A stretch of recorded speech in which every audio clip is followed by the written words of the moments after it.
what I find is when I say $1 million, soon as I say that, people kind of freak out, right?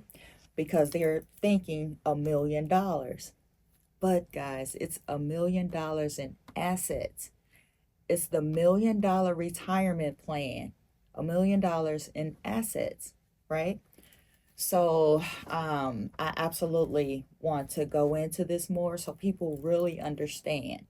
So, as you may or may not know, medical expenses and divorce are the number one leading causes of bankruptcy. Medical bills. So, why the medical bills? Because either people don't have insurance or they do have insurance and they don't understand how it works. So that's why this is a big part of the retirement plan. Also, usually by the time you retire, you'll start getting information about Medicare, right? I'm also a Medicare agent, so I can help you review those plans.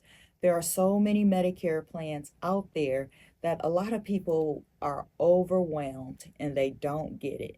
We have some Medicare plans that will give you a monthly benefit card that will help you pay for your groceries, utilities.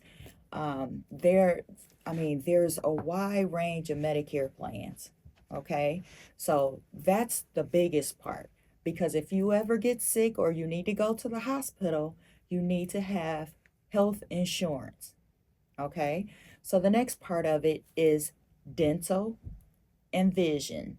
Actually, that was touched on this Sunday um, in my life group where we had a younger class member and she had dental bills. She had a toothache, found out she needed all four of her wisdom teeth pulled.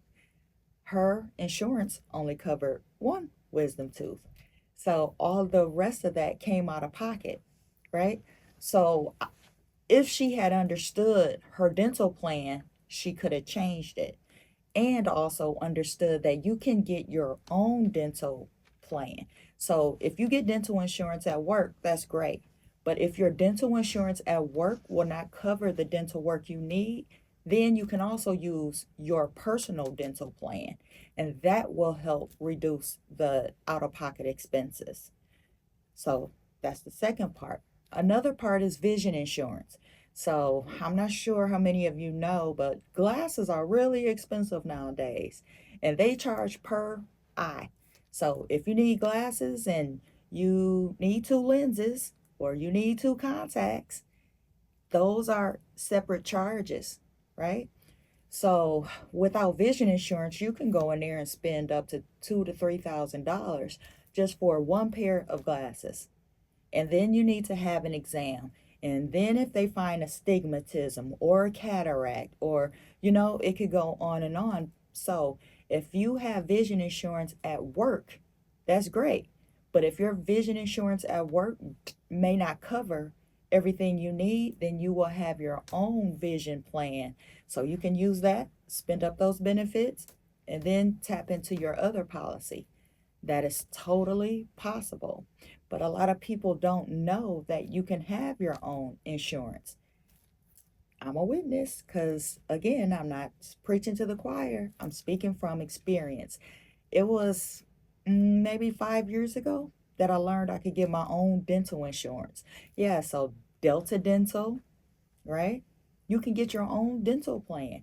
Mutual of Omaha, so these are good dental plans, guys. You can get them yourself. You don't, if you're a business owner, independent contractor, and you don't know where to get dental or vision insurance, call me because that's part of it. That's all part of the retirement plan.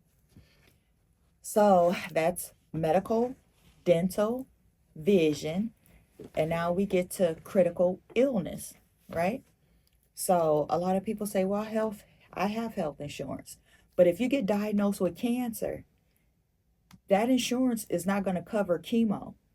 You'll be hard pressed to find a policy that will cover chemotherapy and all of the treatment that goes into that, and an oncologist and the specialist treatments, or there's so many new developments in cancer treatment, and some of your insurance might not cover that. So a big piece of this is to get critical illness coverage, right? So that's part of your life insurance policy. So if any of you know anyone that has gone through cancer, they know personally how expensive it is. And when you get a diagnosis like that, the last thing you want to think about is medical bills. So with a critical illness rider on your life insurance policy, you get diagnosed with cancer, your money kicks in. You have a stroke, the money kicks in. You have a heart attack, the money kicks in. So a lot of people don't understand that though. And it is my strong and firm belief that a lot of people don't have insurance because they think it's just for, burying someone you may love. But insurance is also for while you're living, right? So another part of the plan is IUL. You heard of IUL, Index Universal Life. So if you haven't heard of that, you maybe heard of Be the Bank, right? You've heard of that, Be the Bank. So what that is a fully funded insurance policy, right? So there's a difference between term life and whole life. Well, if you have a term life policy, that's kind of like renting, right? So you say, I want to have coverage for 15 years. So you get a 15-year term life policy. That's it. That's what it's for. It does not build cash value. But if you get a whole life policy, there's no terms on that. It's whole life. That's the point.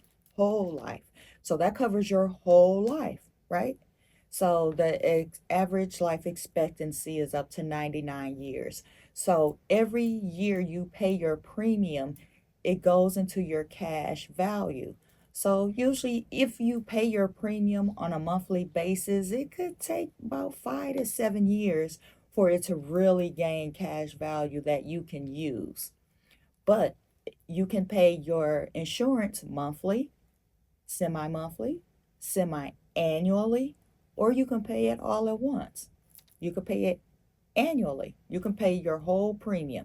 So when you do that, that's when your whole cash value kicks in, right? So say you get $1 million life insurance policy and the premium is $500 a month.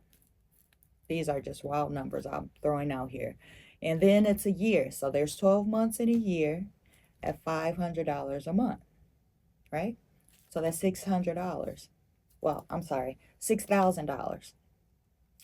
And so your premium, that's paid, right? So now your cash value is starting to accrue and it's earning interest. Remember I said about those money babies. Now, say for instance, if your policy has maybe a $50,000 cash value, right? And something happens in your life where you need $25,000 real quick. You can borrow against your life insurance policy.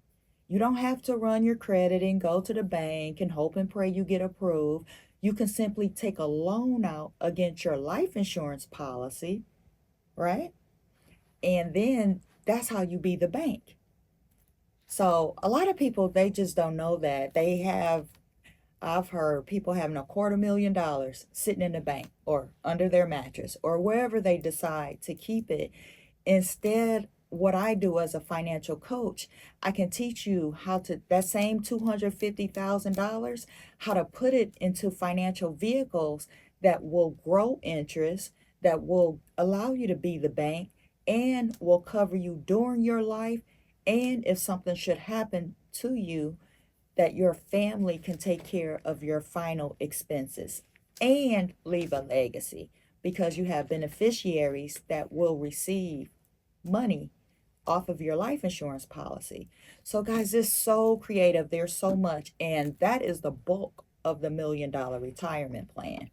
So when I say $1 million, it's $1 million in assets and it's insurance. and it's making sure your life is covered.